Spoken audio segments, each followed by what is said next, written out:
According to the American Academy of Sleep Medicine, a person with untreated sleep apnea is 3 times more likely to die compared to those who do not have this condition. About 42% of related deaths are attributed to cardiovascular disease or stroke, and cardiovascular disease is thought to be the most common cause of death for people with severe sleep apnea. Hi everyone, it's great to see you again, and if you are new to the channel, my name is Bill Benoist and I'm all about embracing retirement.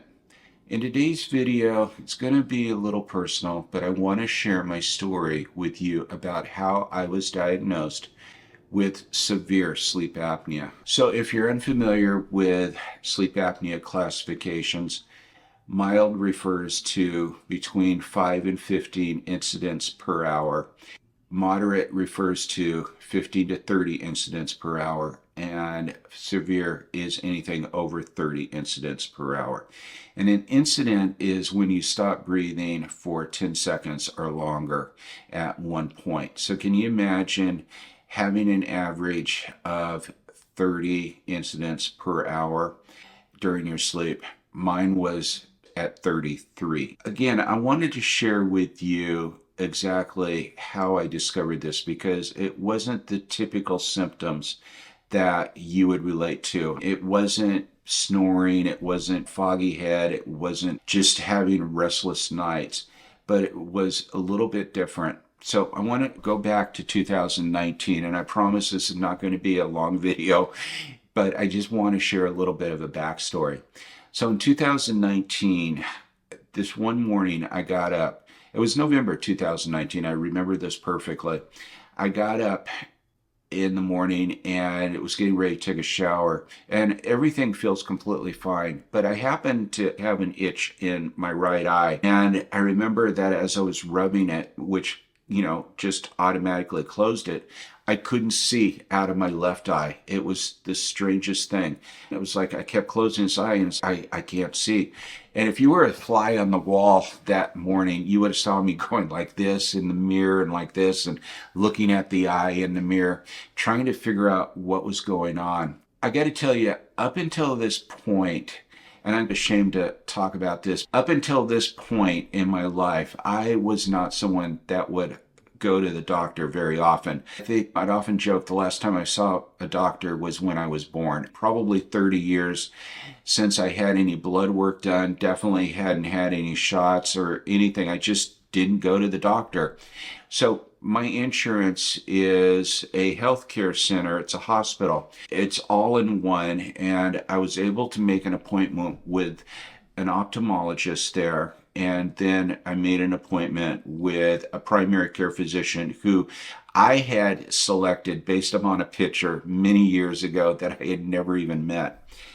But I went in, I had the appointment with the ophthalmologist, and they ran some tests and everything. And he says, Bill, he says, so what you have is what we refer to as central retina vein occlusion. And it's more or less a blood clot in your eye. And he says, the good news is that if this would have happened a few years ago, we didn't have any treatment for something like this. It was just gotten progressively worse, and you'd probably end up going blind. But we do have the treatment for this. It may be something that you might have to do the rest of your life in maintenance, but we can control this. And so what's the bad news? The bad news is we're going to have to give you a shot in the eye. I didn't really hear much more than that, but I did ask him. I said, I remember, so what is causing this? And he said, we don't know. It could be high blood pressure. It could be diabetes. It could be heart disease. Can you imagine hearing all of this coming in at once, especially the shot in the eye, maybe having to do this every 3 or 4 months? It just totally freaked me out at the time.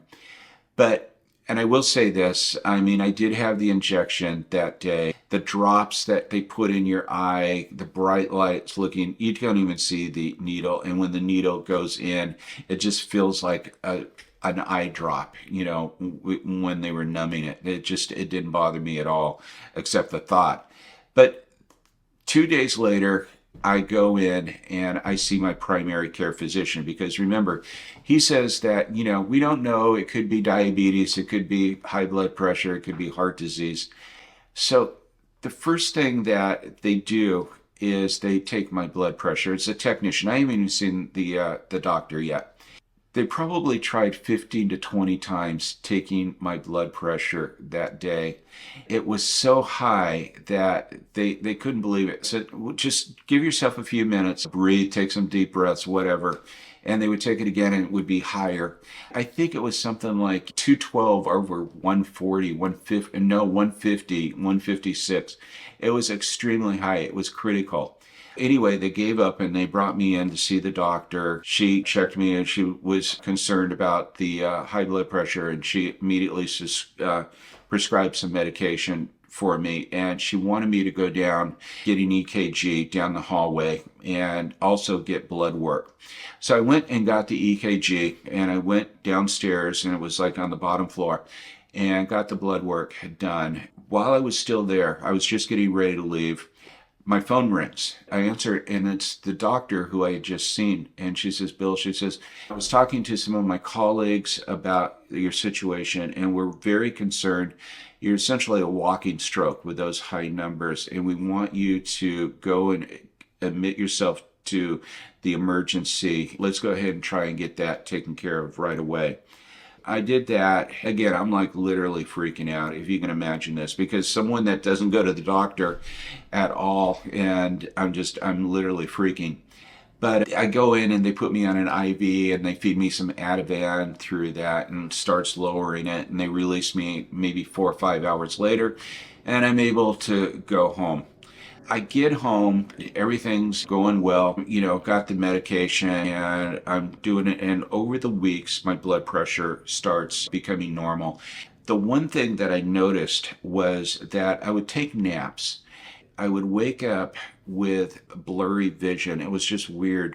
It was driving me nuts. And it wasn't, at the point, it wasn't just something that was worrying me. It was just an obstacle, if that makes sense. But it was like, it would last maybe 10, 15 minutes, and then it would go away. But it was driving me nuts. And I remember when I went back in to see the ophthalmologist, at that point, I told him what was going on, and I said, is there anything that you're seeing in all of these tests? And he says, no, it looks perfectly fine. As a matter of fact, it looks good. Your blood clots dissolving, and we're not seeing any problems there, and it's like getting better. I left and I had an appointment another 4 months later. And again, during this 4 months, whenever I was taking a nap, I'd wake up, all of a sudden my vision was blurry and I'd be rubbing my eyes and such. Again, I talked to the ophthalmologist, and he said that he just definitely did not see anything. As a matter of fact, he saw improvement in the blood clot. He said you may not even need injections next time.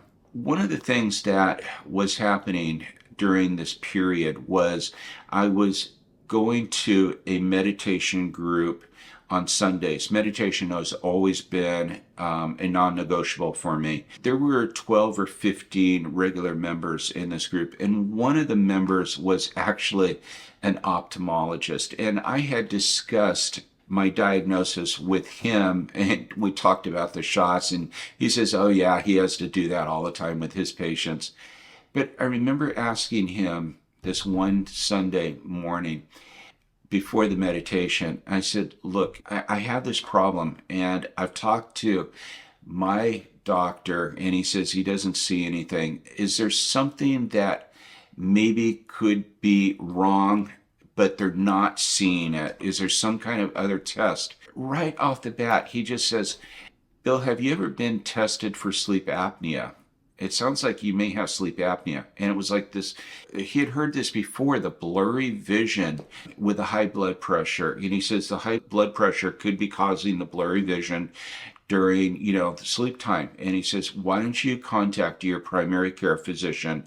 Let them know that you've talked to a professional in the field and ask if you can get a home kit. So Monday morning, I went ahead and called up my primary care physician, told her about, didn't call her, but I actually emailed her and told her about this conversation, and got an email A little bit later, they went ahead and said I could come down to the sleep center and get the device, wear it that night.